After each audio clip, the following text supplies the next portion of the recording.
The Nintendo DS. It was 2004. Shrek 2 just came out. People still use CDs. MySpace was the coolest social media website. Friends just ended. And your mom was probably relaxing on a beach, thinking that she will never have children.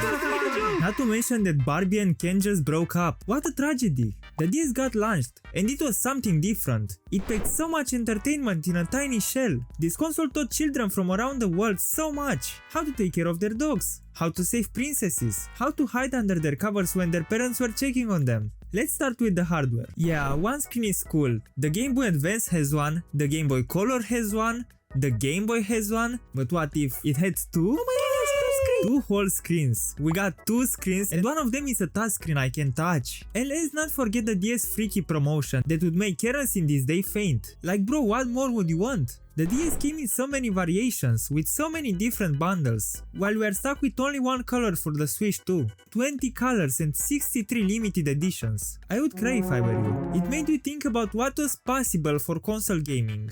It made you excited for the future. But no, we went back to one screen and a boring interface, and we don't even have teams. Way to be fun, Nintendo. Those two beautiful screens, 10 buttons and a stylus would soon help all the nerdy kids around the block pass time faster than ever at funerals and weddings. Also, it had a clock and a calendar. You could basically be a businessman at the age of 6. But the hardware is just plastic, right? The real reason we stayed up under the covers was the games. And man, did the DS have games. Maybe you don't realize, but the DS was such a big step for some franchises and influenced how their games work today. It launched the new Super Mario Bros. Series, which not only changed how Mario platformers work to this day, but also revived the DS platforming genre. Also, is the reason why I have a gambling addiction. I swear Luigi is cheating. It was a big moment for Mario Kart DS too. It was the first game in the franchise to have Wi-Fi multiplayer. The reason so many friendships ended. It was the Pokemon Golden era. It allowed you to walk with any Pokemon for the first time and touch grass. The art was so heartwarming and it's so nostalgic looking back, and Pokemon looked better than ever. It's another reason why I'm addicted to gambling though. The DS was getting so many games and everything was getting a DS adaptation. Some were really cool,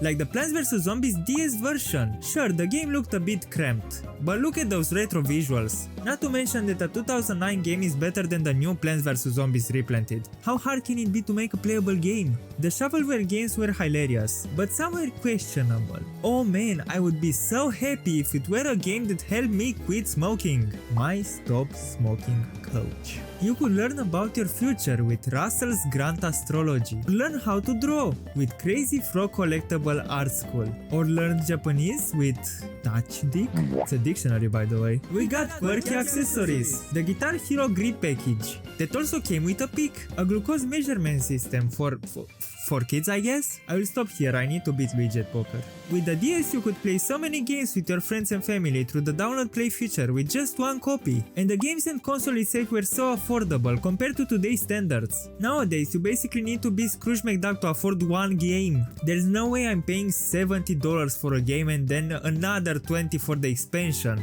But imagine if Nintendo today released the Switch with 3DS hardware compatibility. Like, will any company ever do that?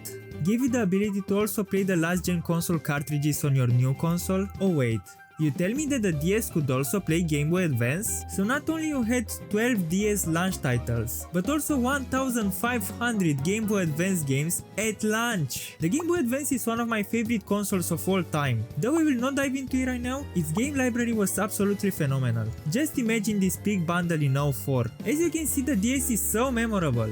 And I only touched the tip of the iceberg. It wasn't as icy as expected. I'm gonna lake it next.